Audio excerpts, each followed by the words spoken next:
Welcome! You are listening to the CRM Success Show, where you will hear from CRM executives who have overseen some of the most interesting and complex CRM implementations. Your hosts, David Masri and Kira Whitey, will be bringing you real stories, real insight. Follow along on social media for updates on new episode releases, exclusive content, and much more. Enjoy the show and thanks for listening. Welcome to the CRM Success Show, where we do deep dive into CRM success and failures, delivering real stories with real impact, where we chat with the most influential voices in the CRM space. Today, I'm Dave Masri. And I'm Kira Whitey. And today we are talking with Rebecca Meyer, who will be telling us about her time with Kelly Moore Paints. Fantastic. Thank you for having me. Thank you. Glad Good for to being have here. you. Great. So Rebecca, we're going to start off nice and easy for you today. Would you mind telling us a bit about your background and company, what you do as a business, and just set the scene for us in terms of basic project history? Yes. So at Kelly Moore Paints, which by name, they were a paint manufacturer and retail seller throughout the United States, mostly in the West and the Southern regions. I was the head of IT as vice president, overseeing all technology throughout the entire company, whether that was applications, infrastructure, hardware, or security. And during that time, we did a lot of different really exciting projects, including a CRM project transition. Fantastic. And that's going to be a big part of the focus of the conversation today, as you know. So would you mind telling our listeners, the context in terms of CRM? Which CRM did you inherit when you joined the business, and which CRM we're going to talk about today? Sure. So when I stepped into the organization, they had a Salesforce platform installed. They had had it as a legacy for over 10 years. I had come from an organization that had used Salesforce, was heavily integrated with it throughout all of their systems and part of their backbone of applications. So it was very natural for me to step into Kelly Moore with Salesforce already part of their ecosystem.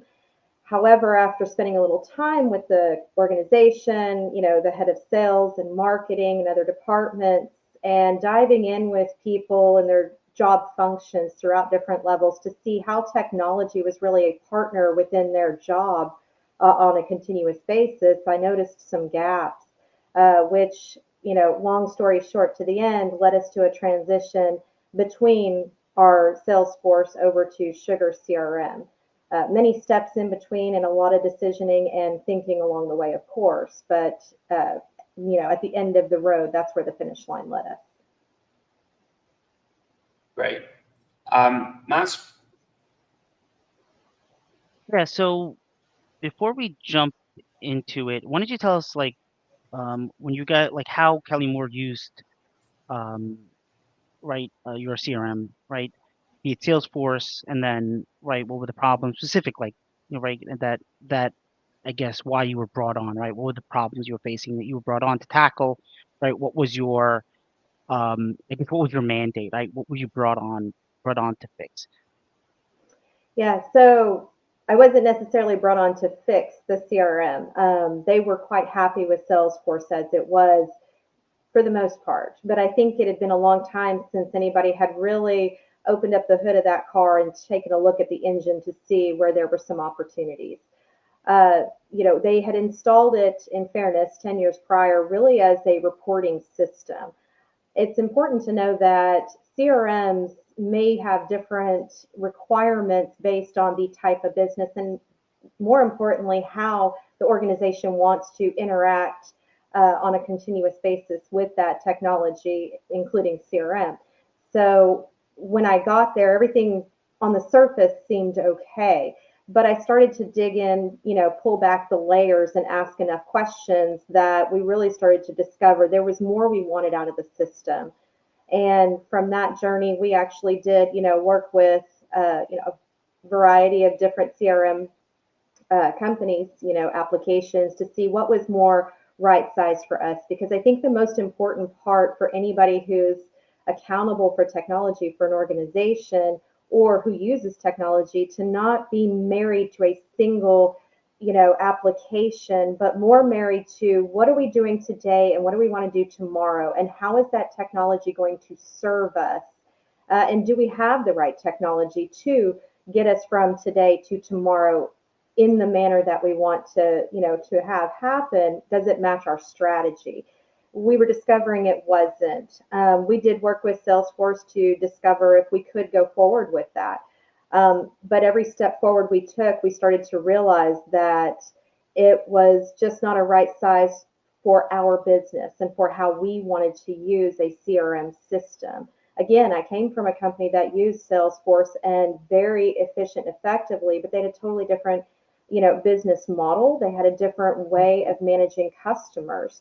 So it was important to find a CRM that was more right-sized for Kelly Moore versus trying to take something that was already in place and massage it into a state that would work for the organization's needs. Awesome. So you said that it was more of a strategy fit. So can you just tell us a little bit more about what that strategy was, I guess, and how it changed from what it was before, right? 'Cause you think they were pretty happy with it. I guess you came in, kind of reevaluated what it should do, what the strategy should be. Yeah, can you take us a little bit through that process, right?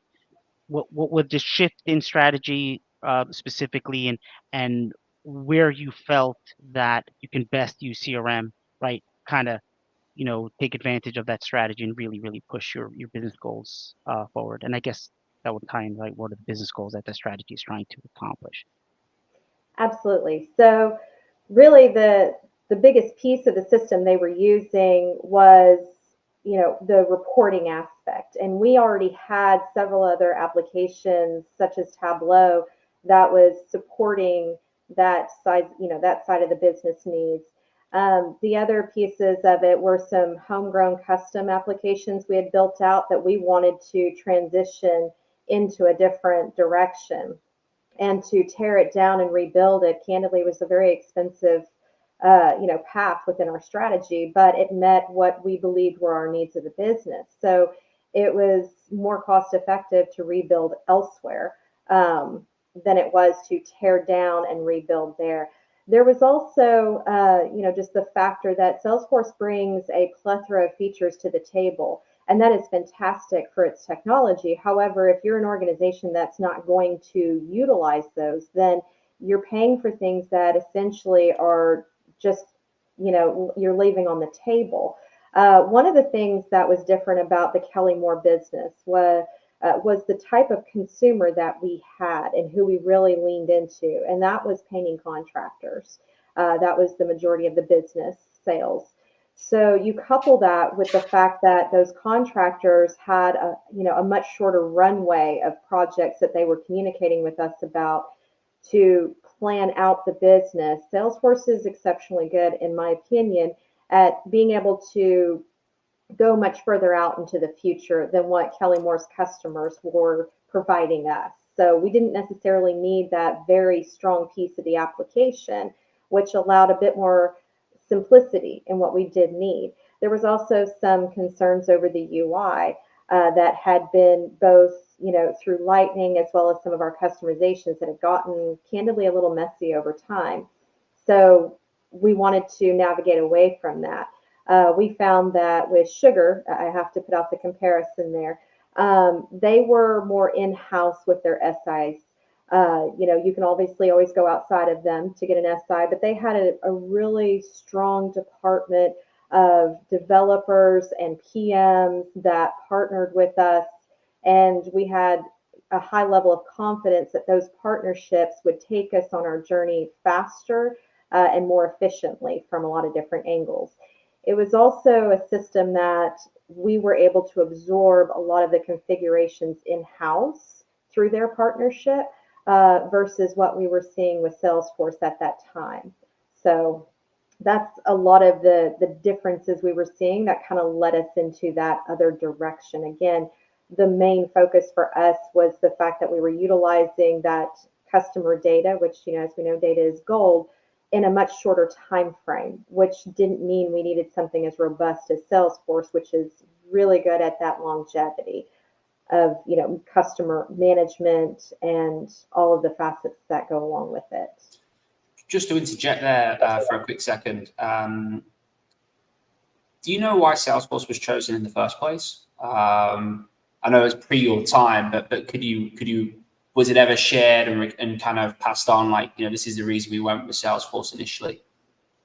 Rumor has it that there was a few people in the organization that had joined at the senior level, and they had used it at another company. So it was real simple. And that's sometimes the challenge with technology is I've used it in place A, I'm now at place B, so let's just move it over because I know it. And that's one of the biggest hurdles in technology is that user adoption and being able to actually understand it enough to make use of it. So I think that the path forward was to go with Salesforce because it was the known within technology, which can be candidly a little scary for people who maybe aren't technology enthusiasts like some of us here. I mean, it makes sense also from a budgetary perspective. Like putting CRM aside, right?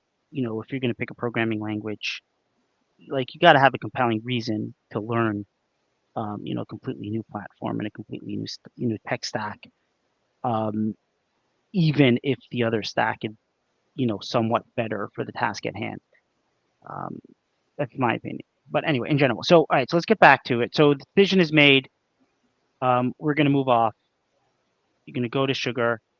So what was that plan of attack, right?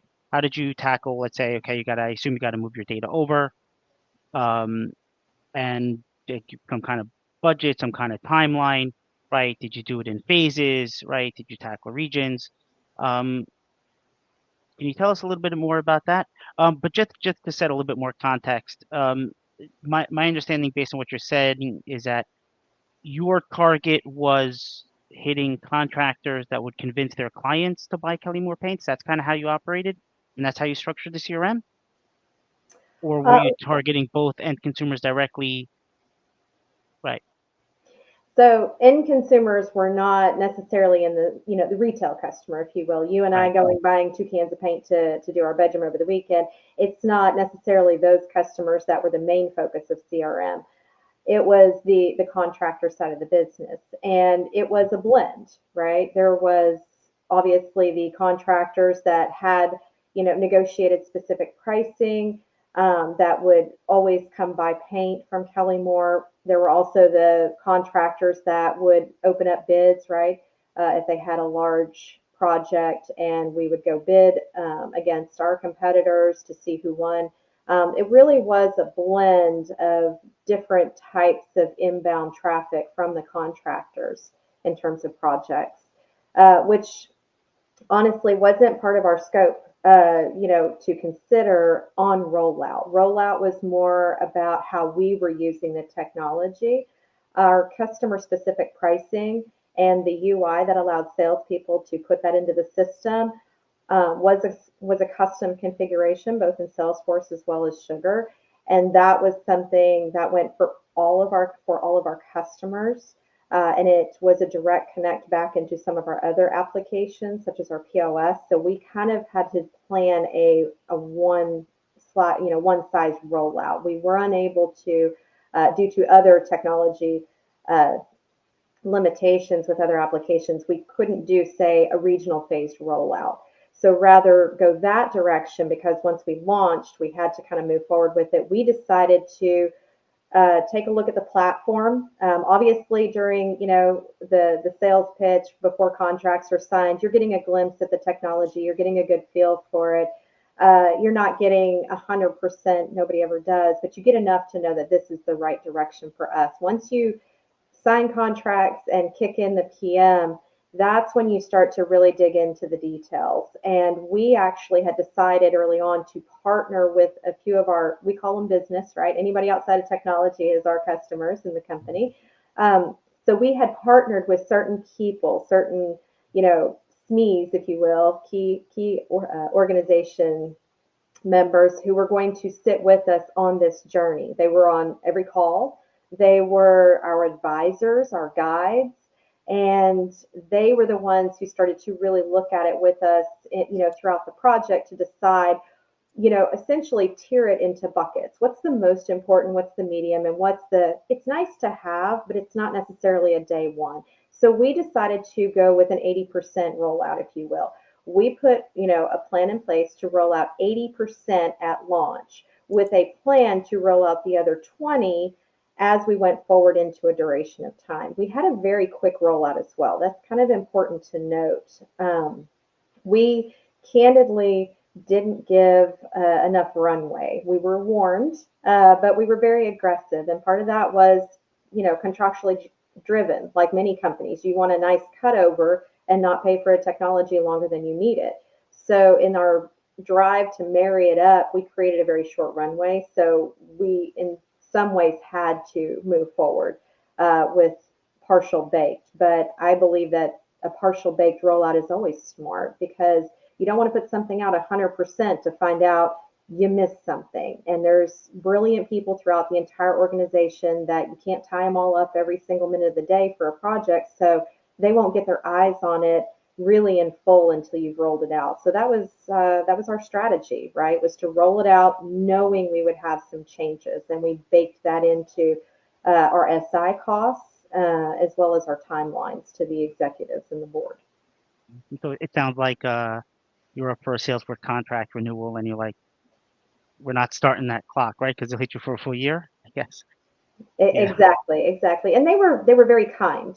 To be honest, they offered shorter contracts. They knew we were dissolving the partnership. They really did, even up to the end, partner with us to help us on our transition, because Salesforce understood that it was a fantastic technology. It was just a little bit more robust than we would ever be able to take advantage of. So we needed something a bit more right-sized for our organization. And candidly, Sugar was on a journey to explode their application into areas that were were more competitive out in the marketplace. They were on a journey of growth and development. So we essentially, all three of us, crossed paths at just the right time.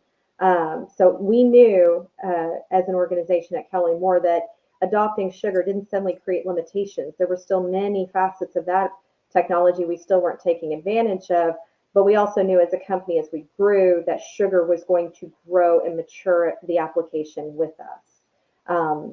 Salesforce was just already a little too big for us at that time.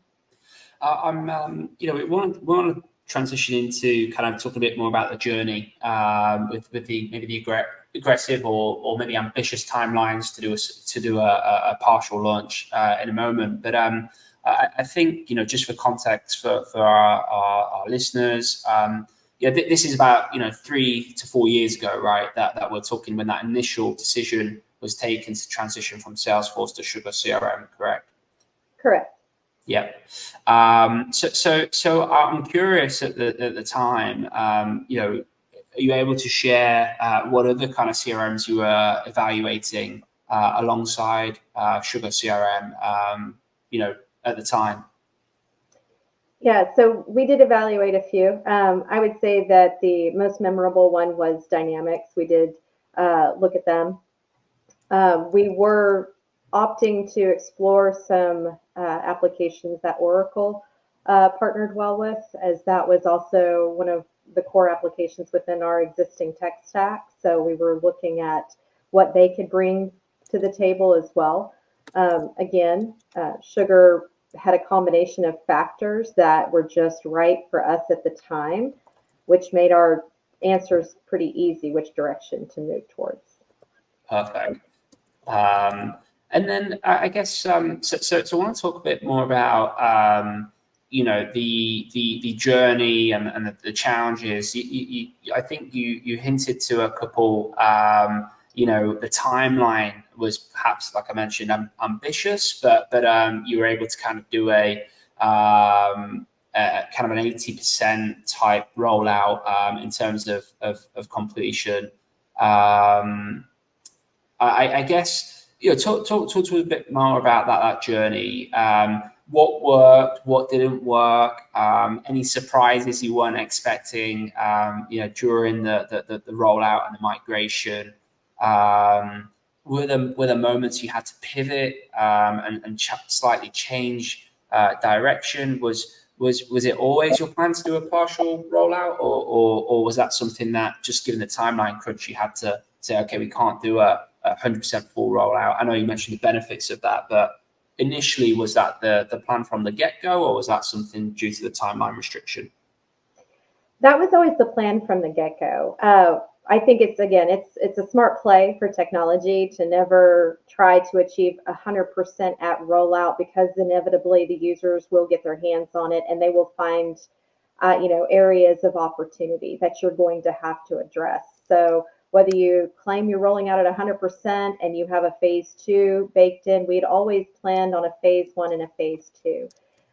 We did end up with a phase 3. So what I would say is, partnering directly with Sugar, and they had their SIs, their Sugar employees that were PMing and developing and partnering with us throughout the journey was the most important piece. I would say that we maybe were, as at Kelly Moore, we were underestimating the magnitude of our custom application and the demand it would create. We were trying to create something unnatural within the CRM system, and it was something that Sugar had not necessarily done in the magnitude that we needed it done. We had technology limitations on our side, older applications, if you will, that needed to integrate in, as opposed to doing APIs, which Sugar has available. Many companies do. We did not necessarily have that on all of our existing tech stack. So that created limitations, and we had to pivot over a few times. We had planned on using Boomi as our integrator, which we did. That was our choice of integration throughout our entire company, pre and post project. But where we had to pivot is we had higher hopes we could have the APIs operating in an earlier stage, a limitation on our side, not necessarily on Sugar's side.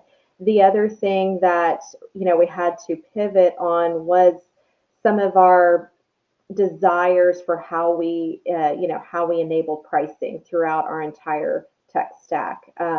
We had planned on doing it directly into Sugar, but again, it was a miss on the magnitude of what this really brought to bear and how this data flowed between the various systems within our tech stack. So through that, we had to do we had to do some runs of that out of process, if you will, outside of the Sugar system before we could actually push it all the way through the Sugar system.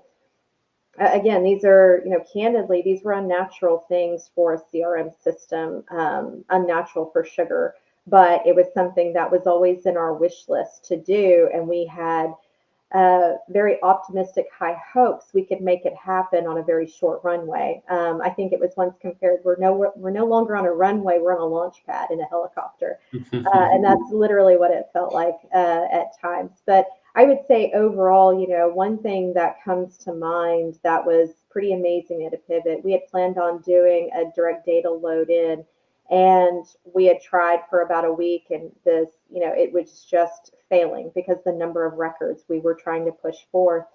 So we actually took a step back, and their team at Sugar, no extra cost, just stepped up and said, hey, we've got another tool. We can get this done in a couple of days and it won't crash anything. So that was something we saw time and time again, where Sugar would step up and they would pull in their, behind the curtain people that, were just magnificent geniuses and get us to the other side of a problem as much as they had, the capabilities of doing. Of course, everybody has limitations within their technology, but it really felt like a partnership as we were going through our journey. And that was something, and will always be something I think everybody should consider when deciding on what application they're going to go forward with.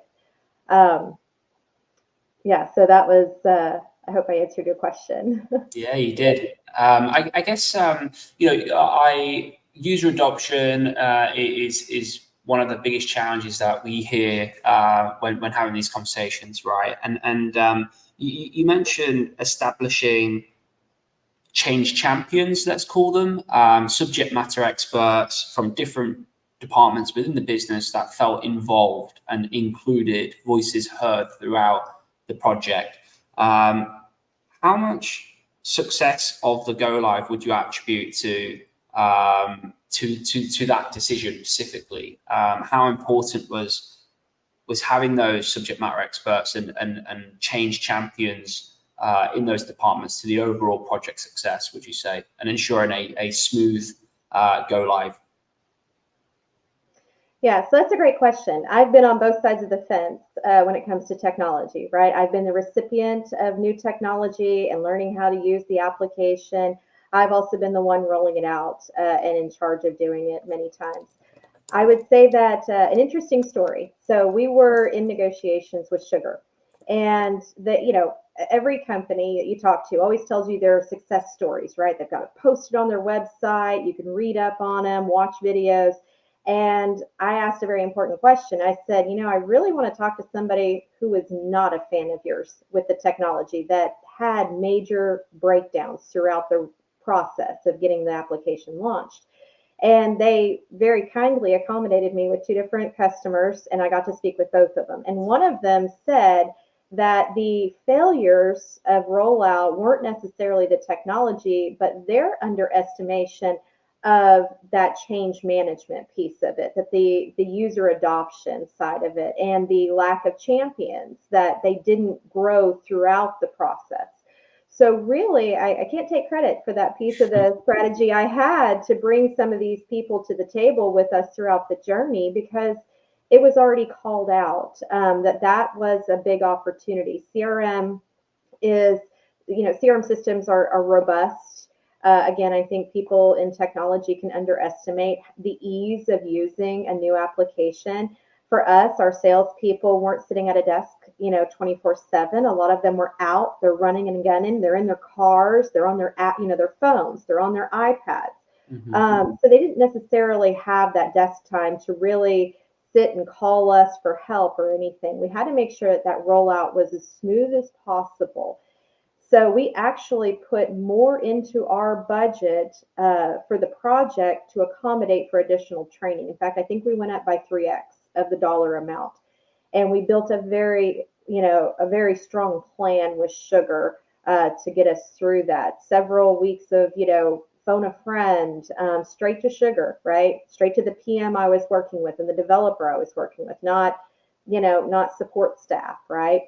That was critical. Building those champions, though, was very, very important, because they became the people who helped answer questions as we went forward. Some of your users will only, really absorb a piece of the application, and then there's other aspects where they may not necessarily need it day 1 to day, 30. They're going to forget the day 1 training, so they'll need somebody on that day 30 to give a phone call to. Our department was always available for it. We actually tracked all of those tickets to see, the back end, metrics, and to see if our KPIs were being met in terms of a successful rollout. I would say that, it was successful in, large part because Sugar partnered with us, gave us great training ideas, and we had those champions throughout the organization that not only gave our technology team and myself that guidance of, we come to a lot of crossroads, right? It's like a tree going from the trunk all the way to the top leaf when you're putting together a project and, going through the rollout of it. So we could stop at every branch and ask somebody that question, do we go left or right? Do we make it blue or pink? Do we have the drop down, go 50 feet long or go 50 feet wide? And all of those little things helped us deliver a very solid product for the organization. Fantastic. Yeah, so you said you had these measurable KPIs, right? Can you tell us a bit more about those? What were your core KPIs? Which ones went like really well? Which ones maybe not so well? But more importantly than maybe not so well is like what was like surprisingly difficult, let's say, to achieve, and maybe why, and what you learned from that, or what you would have been different. So budget, right? CFO holds the checkbook. So that was one of our biggest KPIs, was making sure we came in within budget, which we did. The other thing was timed rollout. Again, if we went off of Salesforce and onto Sugar, but we didn't have our our pricing modular in actually rolled out correctly and feeding into our other systems for the basic pricing, that was going to be a huge problem. We no longer could update pricing for some duration of time. So that was a KPI. Did we meet or miss the target date? The other piece, because we did have Sugar Market as well. So Sugar Market, Sugar Sales play nicely together. I think when we talk about CRM, we're very focused on the sales side of it. The marketing piece is also critical. There were some expectations out of our marketing team for some forms that we needed to have very easily accessible for both customers and the organization. So that was a large KPI, was our marketing transition. I would say that another large one that we had, which we had a bit of a miss on, we all were very excited about Sugar, and we heard a little bit of what we wanted to hear, that we could do anything we wanted to with it. The reality is you can't, right? I mean, every application has, they have it built on, some sort of base platform. You're not able to just, you're not building it from the ground up. And I think that people outside of technology may not completely understand those distinctions, and people in technology may not be always forthcoming about what those limitations could be, because for us, it's an already listening in the back of our head. We don't even think about it. It's just part of our DNA, whereas that's something that we maybe fail to recognize in other people. That's not part of their DNA. So when you say you can do anything you want with it, we already know there's some limitations, right? At some point you got to pick. And some people, in the business side may not be hearing it the same way. So that was a communication breakdown that did lead to some expectations we couldn't deliver on. We were able to provide solutions. They were great solutions, but it maybe wasn't always in the vision of what the listener was expecting. So, but I feel like we were able to overcome that. But there, obviously disappointments lead to additional conversations. So some of our listeners are not very familiar with Sugar. Sugar, people think is open source. I believe it is open source, but there is a company, and there's, I guess, an on-prem edition, cloud edition. If you go through can you tell us a bit about how that works and which one you chose and why? Yeah, so we went with SugarCRM Cloud. We did the SaaS. And that means hosted by the SugarCRM company. Yes, that is correct. Right. That was our bit more of a traditional. It honestly, Salesforce and Sugar, they operated, and we engaged them in an identical manner. Okay. Any particular reason why not self-host? Wouldn't it have been cheaper? It just part of our business model, and it was a journey that started long before I had joined the organization, was to try to push that outward. There was a belief that you could then form MSAs and put more accountability outward. So I think that speaks more to the structure within my team and the belief within the organization that was quite deep rooted for many years before I joined. So there's benefits on both sides of the fence, right? I think that what we were able to eliminate by going with Sugar was the external SI need on a continuous basis. It was easier for us, not saying for everyone, but for us to manage the components in-house that were needing that continuous massaging. But yeah, we did choose to have a bit more of a traditional let them host type setup. So. Okay, cool. So it sounds like you had more of a general mandate to move a lot of stuff out to the cloud and less internal infrastructure, not necessarily pertaining to this particular project. Yeah, So it was 100% cloud-based for the tech stack. So, right, right, the Boomi also obviously, right. Okay, mhm. so how about can you like give us a success story or a particular use case that really highlights the impact of this project, right, to the organization? Let's see here, a big success story. Um, honestly, it was our sales team. They, again, user adoption. It's kind of, everybody wants it. Once they get it, they almost hate it, and it's not because it's good, bad, or otherwise. It's change, right? 80% of the Right, people on the planet don't really enjoy change. Hmm. So once you get past that, it's what is the feedback and what we were hearing. Well, yes, there were people who wanted something a little different, right? Um, in terms of I want the button on the left side versus the right side. We would hear things like that. But the true breakdowns of the technology, not delivering what was needed, diminished greatly. So our ticket count was down by comparison. We also were able to do things through this project, such as have more of a direct integration to our POS system.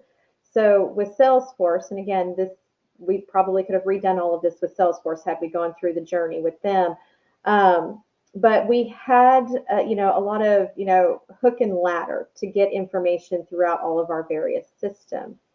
When we went forward with Sugar, we were able to have that processing with a back-end algorithm within Sugar, ran a double check, if you will, to make sure it was authorized, to keep it short, to then allow it to go directly into our POS system for pricing.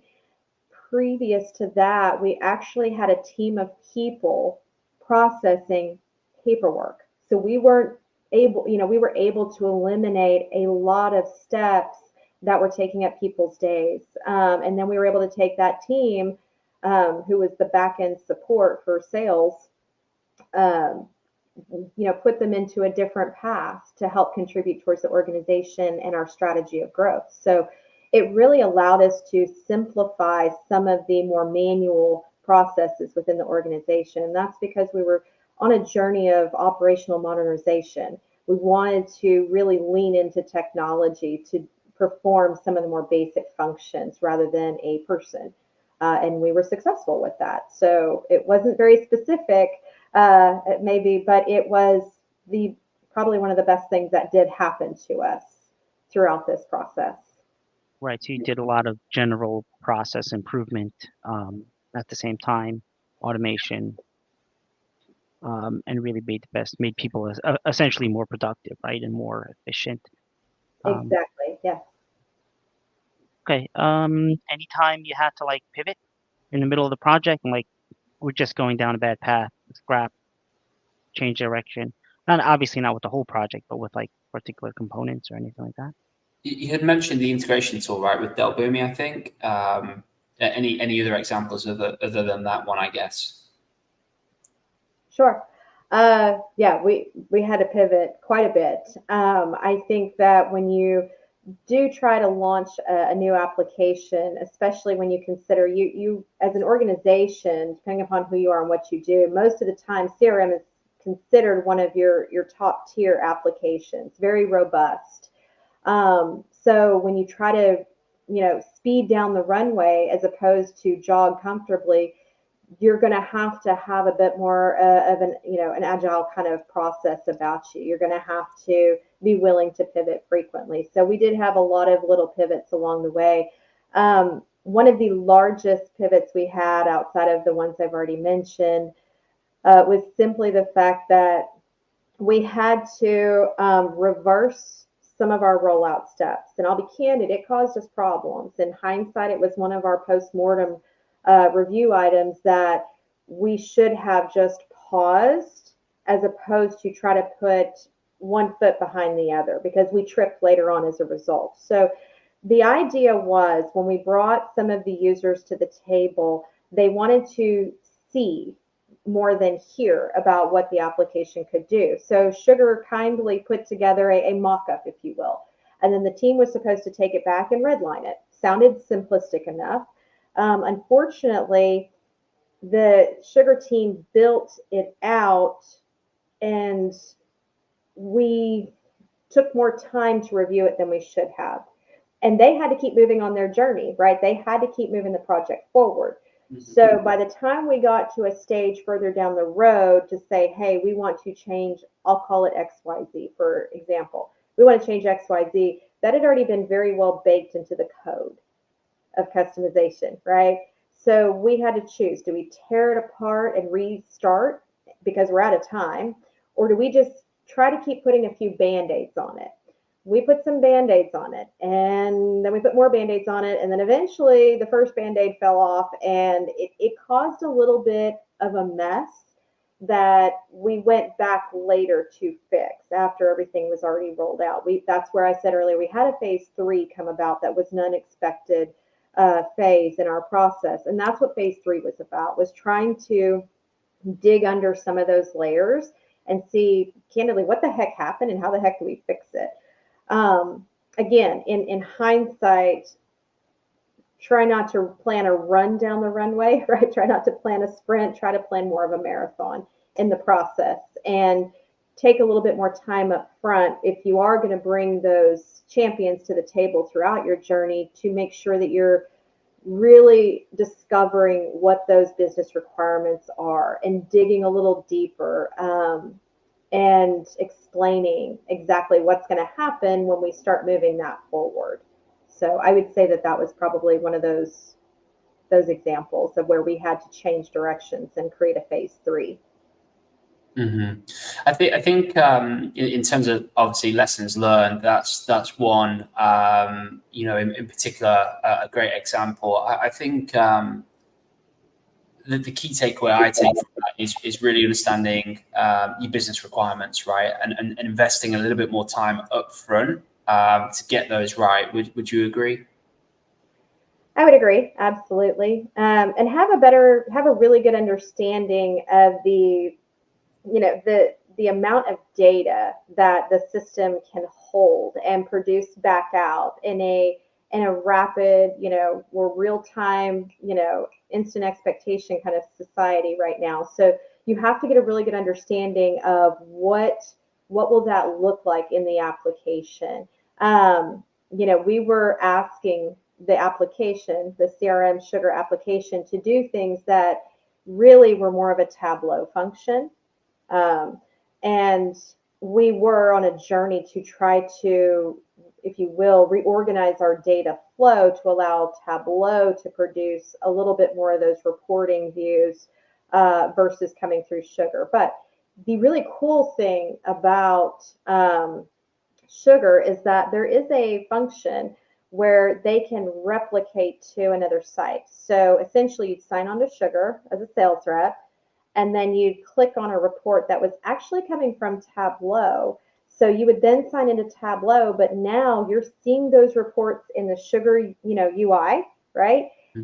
But they're really coming from Tableau's back end. So I would say that was really one of the most beautiful features, if I had to list a top 3 out of the application, was the fact that you could be in one while still using another to leverage, right, that data analysis and pull metadata into something of a more data actionable view.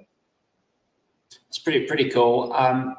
Maz, I know data is your what you live and breathe. So are you aware of that kind of feature and any other kind of platforms out there? Oh, I mean, Salesforce, particularly recently, they've really been pushing, right, the data side. Data Cloud has been a heavy push. So CRM Analytics, which they purchased in 2016, now it's called CRM, is essentially a native BI platform, embeds everywhere throughout it. And of course, they acquired Tableau, so now that also can be pretty easily embedded. It allows you to take like native action, so you can from the dashboard schedule a phone call. So the integration with BI and Salesforce is really top notch nowadays. Not so much back in 2020, I think. When you purchased this, that's even probably before Salesforce purchased Tableau. Makes sense. So that's actually one of the really strong points with Salesforce. I will say though that with Sugar, I think the platform's a little bit more open, but I haven't touched it in good 10 years. And when I did, I think I was playing with the on-prem version where I could like really get into the code and like change it, right? Because I think you have access to almost like the whole code base, which obviously Salesforce you don't. Mm. But I, yeah, I, I but I think mean, you're right. You could build Lightning components and whatnot. I think we're definitely seeing a bit of a revival of Sugar CRM, especially from the access and insight that I get from speaking to candidates. And this leads on to quite a nice question for you, Rebecca. Is as more and more businesses reevaluate their tech stack, their CRM of choice, a lot more conversations I've had this year have been with execs that are going through that process. Renewal licenses coming up at the end of 5-year agreements, and costs of licenses at certain CRM players going up, being unaffordable for a lot of customers. What would be your advice, other than really nailing down the business requirements, but what would be your advice to other CRM executives that are embarking on selecting a new CRM? And kind of like, if you were in their position today, what would you wish you had known about the CRM selection process? I think that the important part is to have your partnership with the other executives, right? And have them really on board to make that transition and really understand what are their tolerances for a little bit of pain. I've never seen a technology flip out, a transition, if you will, that it was just smooth as butter. There's always some sort of hiccup, whether it's large, medium, whatever. But with that being said, you have to make sure that you're moving in a better direction, right? You definitely don't want to put something in place that you then have to backtrack, which I have seen happen. It's very expensive. It's very taxing on the organization. So if you're going to embark on the journey, ask a lot of questions. Ask a ton of questions. Talk to people who've been in business, like I did with Sugar. I want to talk to the people who love you. I want to talk to the people who aren't that happy with you. Whether it's through their fault or your fault, I don't care. I don't want to just hear about the success stories. And I think that, that's really an important key, a key component of the journey. I perhaps would say that, maybe overestimating in a very positive manner how quickly things come together. I wish somebody had maybe said, beforehand that, hey, read the room a little bit, right? These people, they're going to have more questions than you may have time for, which is going to stretch out the timeline. Make sure you've accommodated for that. I didn't have enough time. It was, 14-hour days for months, and hoping people would, do 14-hour days with me. So I wish I had been told that, whatever your change out is, bake in a little bit more time. It's always going to be time that's the killer in a project for the most part. And you can overcome it through money. But I had a fixed budget. So I'd say that was something I wish I'd known. And my advice to everyone is make sure you truly have people on board ready to take that journey. Maybe bake in a little bit more into the budget just in case you run into a hiccup, and roll with the changes. Be willing to pivot. Understand it's a journey. It's not necessarily something that's always mapped out perfectly from day one. Be willing to go through that journey and accept those surprises if they come up. Yeah, I think you mentioned something that really resonates with me and Maz, and it's the exact reason why we combined to put this podcast together, right? It's and it's something we don't hear often, but it's the good and the ugly. Who are your success stories, and who are the people that it didn't go so well for, and why was that? Actually get that kind of 360 assessment of the pros and cons. And I think kudos to you. I mean, I don't, and also to SugarCRM. Let's shout them out as well, because how many other CRM businesses would say, sure, here's a few clients we botched the job with, or are not our biggest advocates, and go call them. I think that's credit where credit's due. I don't think many CRM firms, tools, software companies would do that, right? And then again, kudos on your side for actually taking that initiative to be proactive and understand the negatives, right? Maybe things we don't want to listen when we're going through that extensive process as it is already. We just kind of already decided we've got everyone on board with one system. Do we then want to have elements of doubts about that system after spending months deciding that's a system of choice? So yeah, I think that's really, really insightful. The last question for me on that section is just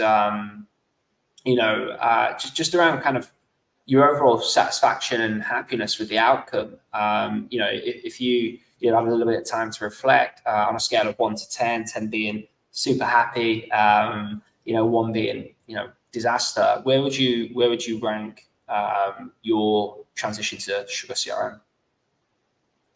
I would have to rank this a 9. I always think that there's a little bit on both sides of the fence that was missed to get you to that 10. But I feel like it was a 9 for us, despite any challenges that we've had. I've been through a lot of application transitions, so it's possible that some of that's just my compare and contrast throughout history. But yeah, I felt that it was a good transition overall at the end of the day. Fantastic. Awesome.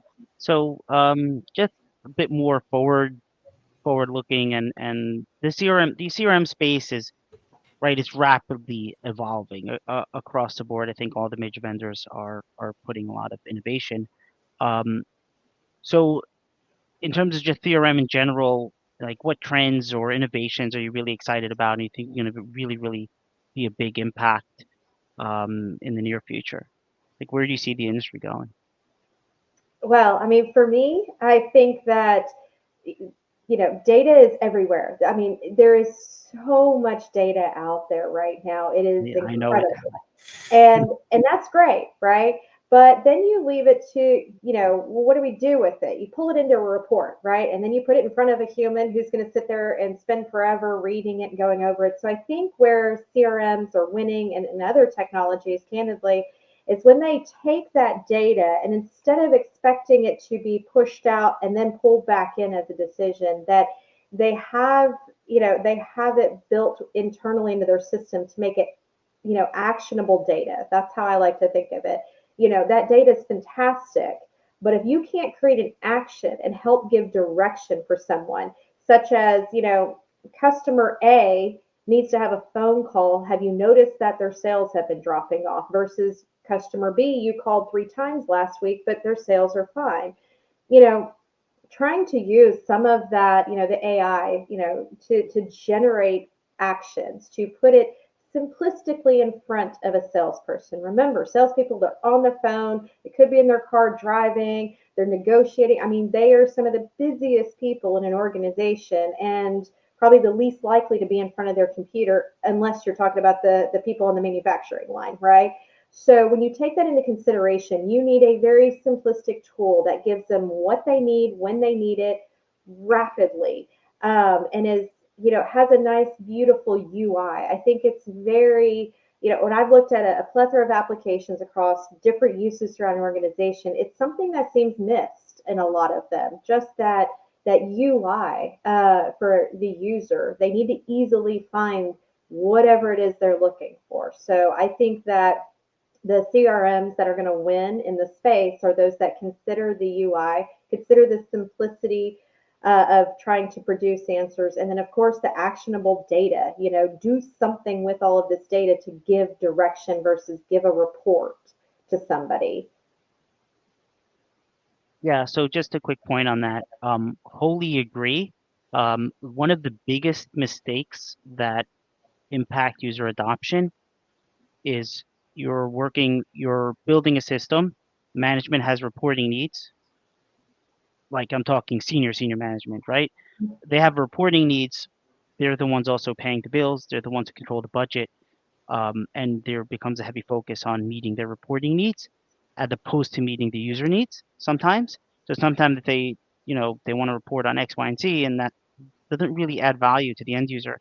And then the end user feels like they're doing busy work just to generate reports that maybe somebody looks at and they don't know why. And then that kind of ends up adversely impacting, user adoption because like, why am I doing this? Right. So it's a heavy balance between the user needs and the management level reporting needs that doesn't necessarily impact the user directly. The best way to get user adoption is to build a system that makes the user's life easier in general. That's been my experience at least. I would agree. If you count up the number of people who are using the system to drive the business versus the people who are reviewing a report, I guarantee you it's usually a larger group of people. So if that is the group of people that's struggling with the system and they're spending 10 minutes on something that should maybe be 2 minutes, you're now wasting 8 minutes. Explode that out by the number of users who are in that system. That either leads to an overspend on salaries, right, to accommodate for that, or worse, it leads to user frustration and the component of their job that they just can't stand. So they either avoid doing whatever it is they're supposed to be doing in the system, which to your point, if it's not being put in the system, data is key. If it's not going in, then the executives don't know what's happening. So that leads to that breakdown. But it also leads to, just people who are frustrated with their jobs and possibly a higher turnover rate. One thing that I think is really important for everyone to remember is the executives and everybody below have a role within an application and within CRM. So you have to include everybody when you go on the journey. I candidly was talking to salespeople who'd been with the organization for a couple of months. I talked to a few who came from some of our top competitors. Why not? How did they use the CRM? What did they love about their previous CRM system? Talk to the upper management. What is it you want to see? What actions do you want to drive in your employees? So that way we can shape the system to do that. And then, of course, the executive committee. What type of data reporting do you want to see? But we were fortunate. We had Tableau as part of our tech stack, so we were able to shift some of that outward and keep it a little bit separate. We had a lot of limitations on what data we would show to different levels of people within the organization. So there were some of those things that we had to account for. And Sugar, much like Salesforce, was able to do that for us, which was important. So a CRM system has to remember that you have to have user level profiles. Otherwise, your executive is probably able to see information that certain, say, entry-level employees using the system shouldn't be seeing. So allowing that to be easily updated by the technology team is a critical point. Yeah, so I would agree. I think that companies sometimes focus too much on one area of use as opposed to it's an organizational application. It's not a departmental level application. I really like that. I think that'll be the quote that summarizes today's podcast. An organizational application, I think is an important thing to keep in mind. And I think with that, with those words of wisdom, Rebecca, we would just like to say again, thank you so much for telling us a bit more about your CRM journey with Kelly Moore Paints. It's been an absolute pleasure to have you join us today, and I know we've learned a lot just through this conversation today, but I know our listeners will definitely also benefit immensely from seeing a different perspective on the CRM market that you've shared with us about Sugar. So thank you so much. Absolutely. Thank you for having me. No, thank you for joining us. It was an absolute pleasure. And for our listeners, please don't forget to subscribe to the CRM Success Show for more episodes featuring phenomenal leaders like Rebecca who are shaping the future of CRM. You can follow us on LinkedIn, YouTube, and social media for the latest updates and exclusive content. Remember, CRM success and failures, we're about delivering the real stories and real impact. Give us a follow. Thank you. All right.